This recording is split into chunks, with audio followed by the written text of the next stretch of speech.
Hello guys, नमस्ते सभी को, छोटे बड़े बुजुर्गों को भी। ये देख लो, आज हम जा रहे हैं 9:30 पे जंगल।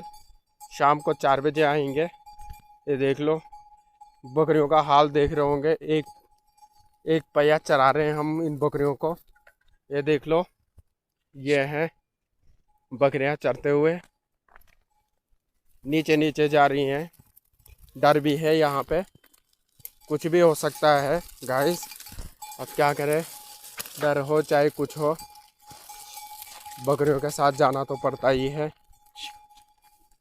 ये देख लो गाइस, ये यहाँ नीचे देखो ये। और आज बारिश भी आ सकती है। ये देख लो कैसा हो रखा है ये। बताएं पर बताएं क्या, बकरियों के साथ तो जाना ही पड़ता है। ये देख लो ये। धन्यवाद गाइस।